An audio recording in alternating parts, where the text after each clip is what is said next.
In the midst of a dusty and barren plantation in the southern United States, there lived a young slave boy named Elijah. Born into a life of servitude, Elijah had never known anything else but backbreaking work from dawn until dusk. He was a small and frail child, always struggling to keep up with the other slaves, and constantly getting scolded by the plantation owner for not working hard enough. As he grew older, Elijah began to lose hope that things would ever get better. He watched as his fellow slaves were beaten and humiliated, their spirits crushed by the constant oppression and brutality of their captors. Elijah had heard rumors of freedom and the possibility of escape, but he knew that the chances of success were slim. He felt trapped, like a bird in a cage with no hope of ever spreading its wings.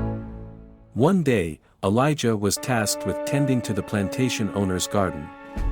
As he worked, he spotted a butterfly struggling to break free from its cocoon. Its wings were weak and its body was frail, but it fought with every ounce of its being to break free. Elijah watched as the butterfly slowly emerged from its cocoon, and for a brief moment, its wings unfolded, revealing a burst of color and life. But something was wrong. The butterfly's wings were too weak to support its body, and it fell to the ground, unable to fly. Elijah felt a pang of sadness as he watched the beautiful creature struggle, knowing that its fate was sealed. It was then that he realized something profound. He was like the butterfly, struggling to break free from the cocoon of his life, but his wings were too weak to support him.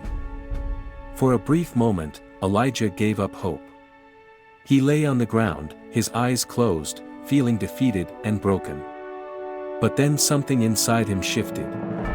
He thought about the butterfly and how it had fought with all its might, even though its wings were weak.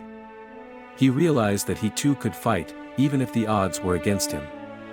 From that day forward, Elijah worked tirelessly to improve his strength and skills. He practiced reading and writing, despite the harsh punishment he knew would be inflicted upon him if he was caught. He sought out the company of other slaves who shared his desire for freedom and began to plan his escape. It wasn't easy, and there were many setbacks along the way. But Elijah refused to give up hope. He fought with all his might, even when it seemed like there was no chance of success. And one day, he finally broke free from the plantation and escaped to freedom. Elijah's story is one of resilience and courage in the face of unimaginable hardship. It reminds us that even in the darkest of times, there is always a glimmer of hope, if only we have the strength to fight for it.